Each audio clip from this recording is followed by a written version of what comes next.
নমস্কার, তোমাদের সকলের প্রিয় পাঠশালায় আরো একটি নতুন ক্লাস তোমাদের সকলকে জানাই স্বাগত। আজকে আমি তোমাদের সাথে আলোচনা করব তৃতীয় শ্রেণীর বাংলা রায়মার্টিন কোয়েশ্চেন ব্যাংকের দ্বিতীয় পর্যায়ক্রমিক মূল্যায়ন 2025-এর প্রথম স্কুলটির প্রশ্ন উত্তর। বাংলার প্রথম স্কুলটির প্রশ্ন উত্তর। তোমাদের সেকেন্ড ইউনিট টেস্ট হবে 30 নম্বরের এবং সময় থাকবে 1 ঘন্টা। আমি আজকে ক্লাসটি শুরু করছি, সকলে মন দিয়ে দেখে নাও। প্রথম স্কুলটির নাম হলো কৃষ্ণনগর সরকারি উচ্চ বালিকা বিদ্যালয়। প্রথম প্রশ্নটি বলেছে নিচের প্রশ্নগুলির একটি বাক্যে উত্তর দাও। আমি এই প্রশ্নের উত্তরগুলো প্রত্যেকটি খাতায় লিখে দেখিয়ে দেবো, একটা একটা করে তোমরা দেখে নেবে। নৌকা যাত্রা কবিতায় শিশুটি নৌকা করে কোথায় যাবে? নৌকা যাত্রা কবিতায় শিশুটি নৌকা করে 7 সমুদ্র 13 নদীর পাড়ে যাবে। ঢেউয়ের তালে তালে গদ্যাংশে নৌকাটি কোন মহাসাগরের দিকে এগিয়ে যাচ্ছিল? ঢেউয়ের তালে তালে গদ্যাংশে নৌকাটি ভারত মহাসাগরের দিকে এগিয়ে যাচ্ছিল। পর্যটন কবিতায় ভ্রমণ শব্দটির অর্থ লেখো। পর্যটন কবিতায় ভ্রমণ শব্দটির অর্থ ঘুরতে যাওয়া বা বেড়ানো। ঘরেরটা বলেছে গাছেরা যখন চলাফেরা করতে পারত তখন কিভাবে বুড়ো লোকেদের উপকারে আসতো? গাছেরা যখন চলাফেরা করতে পারত তখন বুড়ো লোকেদের বাক্স প্যাট্রা পোশাক আশাক মালপত্র গাছের ডালে ঝুলিয়ে দিত। এমনকি মানুষেরা চাইলে তাদের মালপত্র গন্তব্যে পৌঁছেও দিত।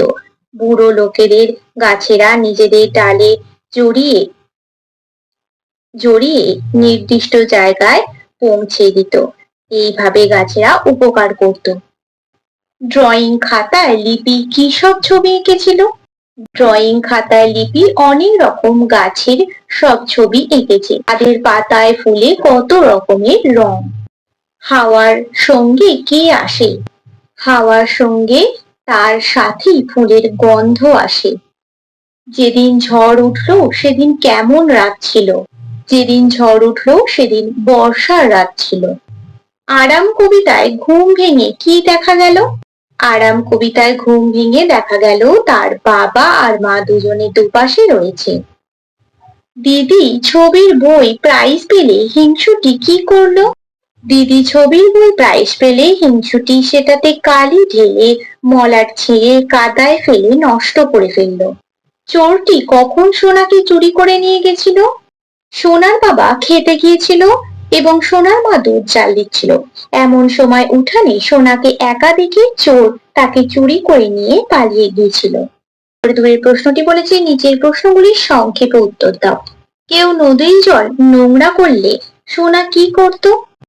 কেউ নদীর জল নোংরা করলে যেখানেই থাকুক ঠিক টের পেত।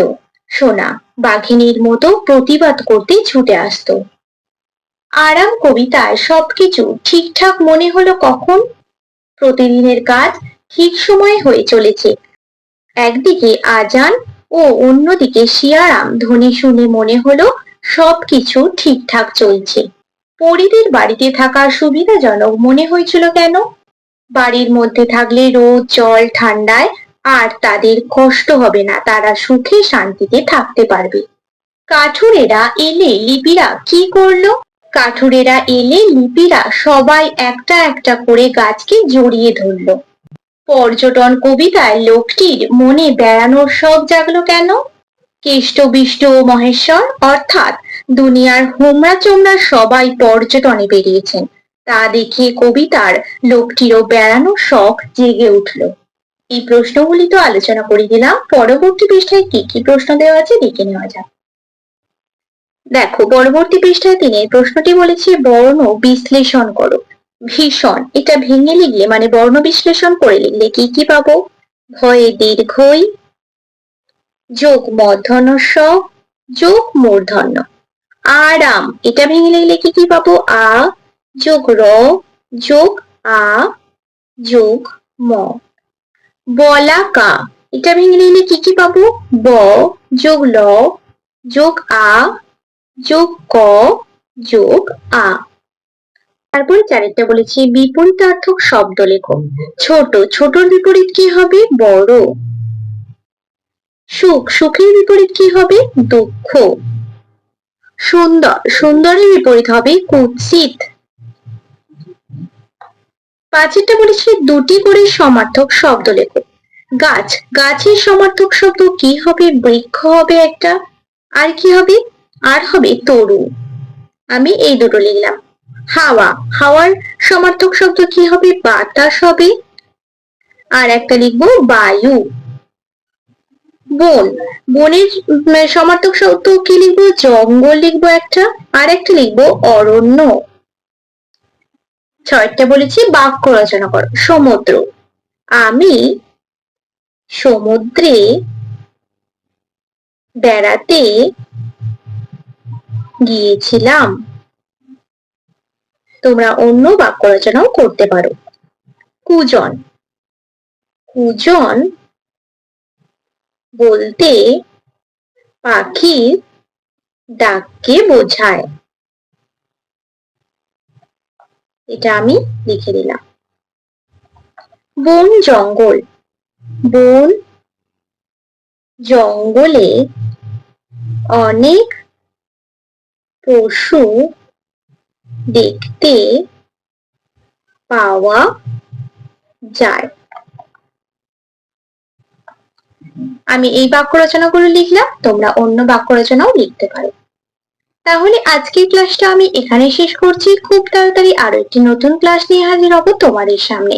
যদি তোমাদের আজকের ক্লাসটি ভালো লেগে থাকে তাহলে অবশ্যই লাইক করে দিও এবং বন্ধুদের সাথে শেয়ার করতে কিন্তু একদমই ভুলো না। আর যারা এখনো পর্যন্ত আমার চ্যানেলটিকে সাবস্ক্রাইব করনি তারা অবশ্যই সাবস্ক্রাইব করে পাশে থাকা বেল আইকনটি প্রেস করে অল নোটিফিকেশন অন করে দিও, যাতে সকল ভিডিও আপলোড করার সাথে সাথেই তোমারই কাছে তার নোটিফিকেশন পৌঁছে যায়। সকলে সুস্থ থাকবে, স্বাভাবিক থাকবে। সকলকে অসংখ্য ধন্যবাদ জানাই।